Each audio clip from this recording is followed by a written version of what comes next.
관심 종목으로 보고 있던 종목에서 급등이 나왔습니다. 사흘 전에 2월 19일 관심 종목이라고 해서 영상을 올렸었는데 눌림을 주면 노리고 있던 종목이었습니다.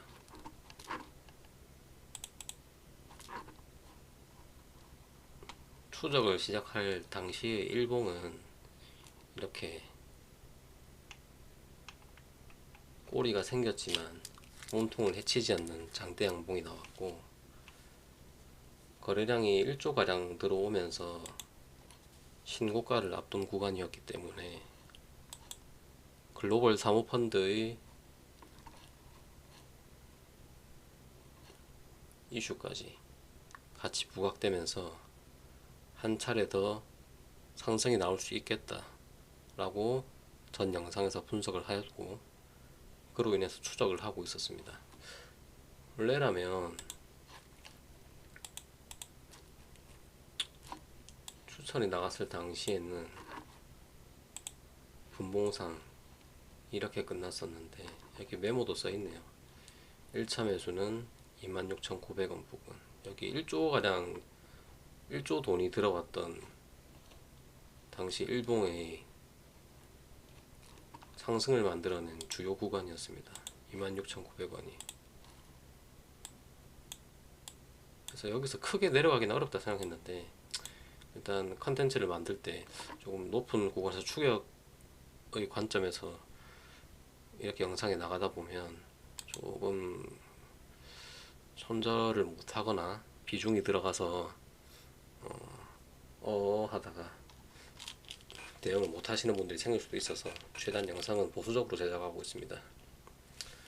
저 역시 눌림을 주면 노리고 있던 종목인데, 금요일 하루 쉬어갖고 목요일 하루 쉬어갖고 금요일에 슈팅이 나왔는데, 관심 종목 상단에는 들어가 있었으나 장초에 너무 급등이 나와서 접근을 하지 못했습니다. 제가 조심하는 게 한 가지 있는데, 넥스트장에서 급등하면 보통 정규장 시작하기 전에 대응을 합니다. 수익으로 대응을 하든 아니면 일부 비중 60% 70% 정도 대응을 하고 정규장에 보든, 혹은 손절로 대응하든. 이게 왜냐하면 넥스트장에서는 외인과 기관이 큰 자금을 투입을 해서 주가를 좀 끌어내기가 어렵고 개인들이 많이 붙기 때문에, 넥스트장에서 많이 오른 상태에서 정규장 시작하게 되면 외인 기관들, 물량을 많이 쥐고 있는 주체들이 차익 실현을 하게 됩니다.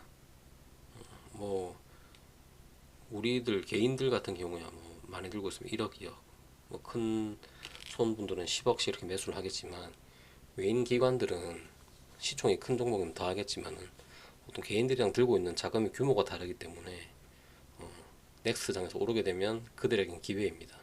그래서 항상 저는 넥스트장에서 오르는 종목들은 정규장 전에는 대응을 하는 것을 원칙으로 가지고 있고, 해당 종목도 제가 장 초반에 오르고 나서 포착을 했기 때문에 제가 이 정도부터 포착을 했는데, 조금 상승의 각도가 가팔라서 접근을 하지 못했습니다. 이때만 해도 저점에서 8, 9%, 9% 정도 오르고 있었기 때문에 조금 눌림을 주면 보자라고 생각을 했는데, 눌림을 주지 않아서 조금 구경만 하고 있었는데 좀 뒤늦게 접근을 했습니다. 제가 그 운영 중인 교육방에는 이렇게 코멘트를 했었는데요. 리딩방은 아닙니다. 얼마에 사세요, 얼마에 파세요 하는 방은 아니고, 어디서 어떻게 매수 매도를 하고 왜 이 종목이 가는지, 어떤 종목이 갈 수 있는지에 대한 그런 관점들을 공유하는 방입니다. 눌림을 본다고 방에도 이야기를 했었는데, 바로 상승을 해버렸기 때문에 이렇게 분봉상 조정 없이 가는 건 안 건드는 편이 좋습니다라고 말했습니다. 뭐든 올라갈 때는 상승과 하락을 이어가면서 그게 층층이 쌓여서 올라가야 튼튼하지, 이렇게 한 번에 급등을 하게 되면 거기에 대한 조정도 굉장히 가파르기 때문에 비중을 조절을 하든지 아니면 아예 건들지 않든지 좀 조심을 해야 하고요.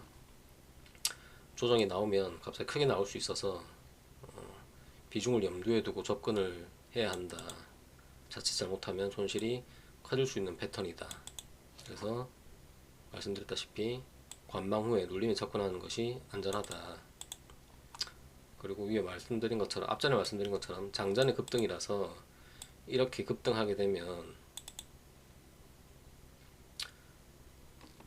정규장에서 하락하게 되면 3분봉, 5분봉, 왜 3, 5분봉을 했냐면 보통의 단기적인 지지를 만들고 되돌림이 나오는 경우에는 3분봉, 5분봉상 뭐 5위평, 12평을 타면서 올라가면서 조금 재돌파하거나 아니면 뭐 아침에 올랐던 고점 부근까지 올랐다가 쌍봉을 만들고 죽든지 이렇게 되돌림이 나오는 패턴이 있기 때문에 3분봉, 5분봉을 보라고 말씀을 드렸고요.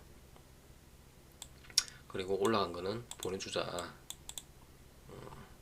저는 이 당시에 조금 장 초반에 볼만한 종목이 없었던 걸로 기억을 하거든요, 제 기준에. 그래서 호가창 보고 있다가 여기 이 구간에서 돌파하는 구간에서 호가 물량 들어오는 거 보고 진입을 했고요. 이렇게 돌파 매수는 비중을 크게 하지는 못합니다. 그리고 저점에서 10% 정도 오른 구간이기 때문에 이때는 1%, 2% 정도 그냥 짤막하게 챙깁니다. 호가창 보고 덩어리 물량이 출회되면 같이 차익 실현하는 편이고요. 운 좋게 이렇게 고점에서 좀 일부 차익 실현을 하고 분봉상 흐름이 깨지는 패턴에서 나머지 물량을 전량 정리했습니다.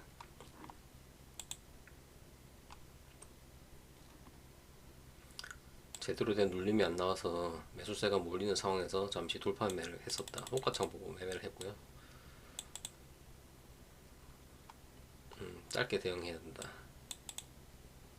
아까 말씀드렸다시피 넥스트장에서는 늘 짧게 하시는 것이 좋고, 정규장에서 3만원 부분까지 내려오고 3, 5분봉상 패턴을 자리를 잡으면 턴할 수도 있다. 3만원이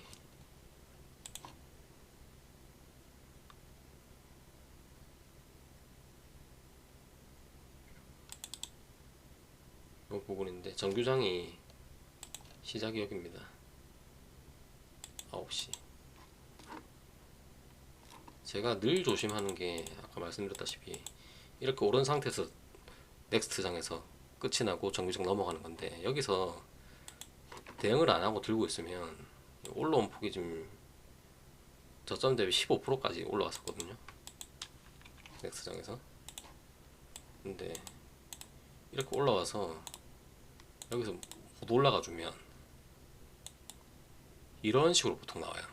1분 봉상 조정이 이런 식으로 또 나올 수도 있고, 아니면 여기서 이렇게 하다가 돌리는 척 하면서 빠질 수도 있고, 올라갈 수도 있죠. 그래서 넥스트 장에서는 조금 급등이 나오면 정규장에서는 조심을 해야 됩니다. 저 같은 경우는 수익권이면 조금 비중을 많이 줄여놓거나 다 정리를 하고요.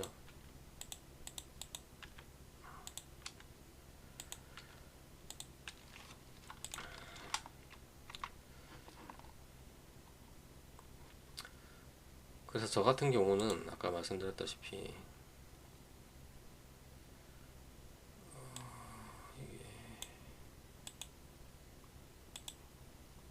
중간 수익금이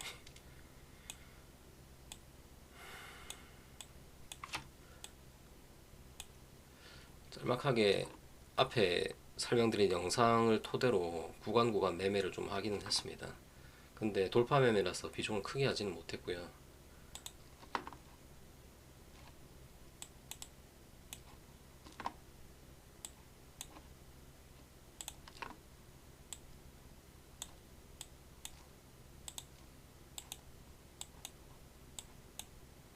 아까 말씀드렸던 이 구간에서 돌파가 나올 때 짤막하게 했었고, 이 구간에서 비중을 크게 하지는 못해요. 크게 하지는 못하고 그냥 돌파 나오는 구간에서 1%, 2% 정도 짧게 챙기는 거고요. 대신 대응은 잘해야 됩니다. 여기서 손절을 못하면 아까 말했다시피 조정 또한 가파르게 나오기 때문에 늘 대응을 잘해야 됩니다. 저 같은 경우는 1분봉상 이렇게 분봉이 깨질 때 대응을 하기도 하고, 보통은 호가창 보고 있으면서 스캘핑 같은 경우는 덩어리 물량이 출혈될 때 같이 대응을 하고 있습니다. 짧게 챙기는 게 좋아요. 이렇게 돌파해서는. 그리고 여기가 9시 정류장인데 여기서 깨지면 크게 깨진다. 그래서 앞선에서는 포지션을 정리했고, 정류장에서 내려와서 3만원 부근까지 내려오거나 3만원이 여기죠. 3만원도 지지가 되는지 확인을 해야겠죠. 여기서 보거나 아니면 돌파를 하게 되면 그때 보려고 했는데, 그래서 방에서 31,600원 회복이 중요하다라고 설명을 드렸어요. 31,600원이 어디냐면 여기거든요. 왜냐? 여기서 빠질 건 빠져야 돼요. 빠질 건 빠져야 되는데, 이때 당시만 해도, 정규장 초반만 해도 올라갈 종목이 제 눈에는 크게 보이진 않았고, 있긴 있었는데 몇 섹터 없었어요. 그래서 이터닉스가 장 초반에 한 번은 힘을 더 줄 수 있다라고 생각을 했어요. 그래서 이 하락으로 상승했다가 하락으로 전환되면서 그 분기점이 31,600원이었는데 여기를 돌파하면 재차 상승이 나올 수 있겠다라고 생각을 했고, 제가 이 코멘트를 하자마자 9시 3분 2분에서 3분 넘어간 시점에 31,600원 회복이 중요하다, 회복시 돌파가 된다라고 이야기를 했는데, 저 같은 경우는 이때 이터닉스를 계속 보고 있었습니다. 돌파하는 시기에 9시 2분에 덩어리 매수세가 들어오는 걸 보고 저도 시장가로 같이 진입을 했고요. 시장가 같이 진입을 했고, 이때도 나름 비중을 조절했어요. 한 번 더 빠질 수도 있으니까. 왜냐하면 이때 매수하는 거는 많이 올라가면, 적게 올라가면 여기 전고점에 맞고 빠지는 거고, 올라가도 여기서 크게 오를 거라고 생각 못 했거든요. 왜냐하면 이 종목이 지금 올라가는 이슈가 어쨌든 지금 최대 주주가 SK 디스커버리고 KKR에서 이 회사를 사가면서 그 2대 주주인 하덴코도 같이 매각을 하고, 그 KKR에서 이터닉스를 이제 매입을 하게 되면 뭐 걔네도 글로벌 사모펀드도 돈 놓고 돈 먹는 장사하는 곳이죠. 어떤 이슈도 만들어서 한 번은 띄워서 회사를 매각할 거다라고 판단을 했고요. 보통 우리 경영권 분쟁이 일어나는 경우에도 이렇게 매수세가 같이 몰리면서 한번 튀고, 그 사이에 뭐 단타를 잘 하시는 분들 같은 경우는 매매를 치고 빠지고 하는 경우죠. 동일한 관점으로 생각을 했고, 뭐 20% 30%씩 갈 만한 이슈는 아니라고 봤어요. 뭐 물론 이날 시장에 돈이 몰릴 만한 곳이 없었다면, 이 종목 말고 없었다면 더 갈 수도 있다고 판단을 했는데, 정규장 초반에, 정규장이 아니죠, 넥스장 초반에 충분히 많이 올랐다고 생각을 했기 때문에 한 반파동에서 분봉상 반파동에서 한 파동 정도 짤막하게 먹으려고 들어갔고요. 돌파라서 너무 막 비중을 그렇게 하지는 못했어요. 좀 비중을 제가 더 하는 경우는 더 하는데, 그래서 분할 매수까지 조금 고려를 해서 샀던 만큼 더 살 수도 있는 거죠. 매수를 했고, 뭐 결론적으로는 조금 파동, 반파동 정도 나와서 매수를 했는데, 여기서 대략 한 1300주 정도 들어갔네요. 그리고 돌파, 눌림으로 또 잡았는데, 눌림은 평단을 항상 훼손하지 않는 선에서 두 차례 세 차례 나눠서 합니다. 그래서 뭐 130주 샀고, 뭐 또 한 이런 경우는 한 많이 사면 한 400주 500주 정도 추가 매수를 하는데, 130주 130주 130주 이렇게 세 번 나눠서 매수할 수 있겠죠. 근데 꺾이는 흐름에 매도를 했는데, 이게 그냥 꺾이는 흐름에 매도를 한 게 아니고, 이때 당시에 원전 섹터에서 힘을 주면서 올라왔어요. 원전 섹터에서. 그래서 그때 당시에 두산 에너빌리티랑 BHI 이런 종목 올라왔었거든요. 정규장 시작하자마자 이렇게 올랐죠. 9시 15분 고점 찍고 23분에 잠깐 눌림 주고 최저점 형성하고 38분 돌파 나왔죠.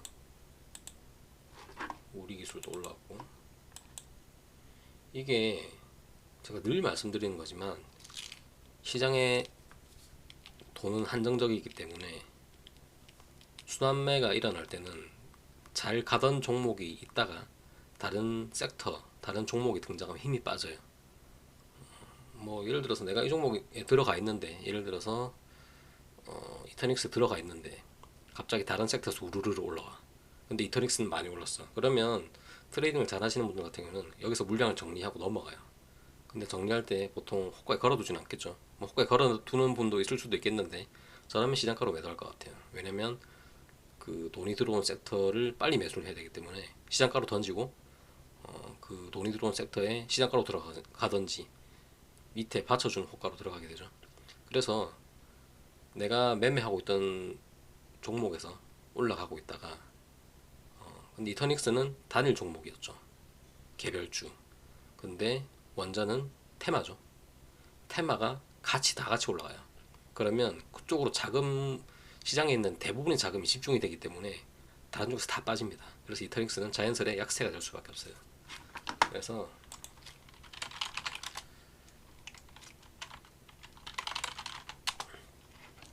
이터닉스가 원전이 올라가는 그 시점에 9시 6분을 고점으로 쭉 하락했어요. 이게 원전에 힘이 안 들어왔으면 조금 이 주변에서 3만 한 1,000원, 2,000원 주변에서 버티고 올라갔을 거라 생각했는데 9시 28분 이때부터 쭉 빠지죠.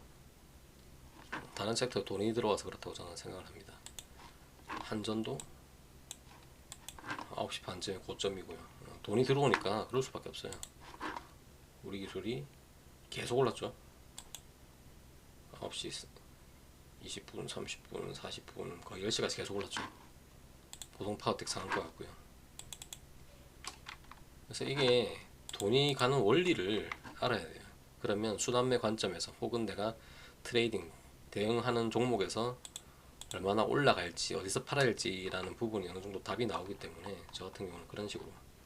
저는 그래서 당시에 이게 올리는 건 아닌데, 뭐 현대건설부터 해가지고 뭐 이렇게까지 제가 매매를 하진 않는데, 많이 하진 않는데 다 건드렸어요. 한전산업, 대우건설, 뭐 두산에너빌리티 이런 식으로.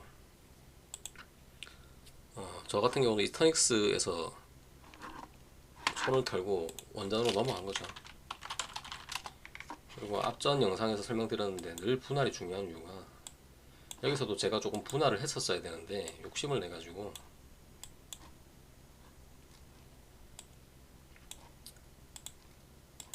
이때 당시에 여기 추가 매수하는 요 지점에서 제가 한 280만원 정도까지 수익을 봤었거든요. 계좌에 찍히는 거를.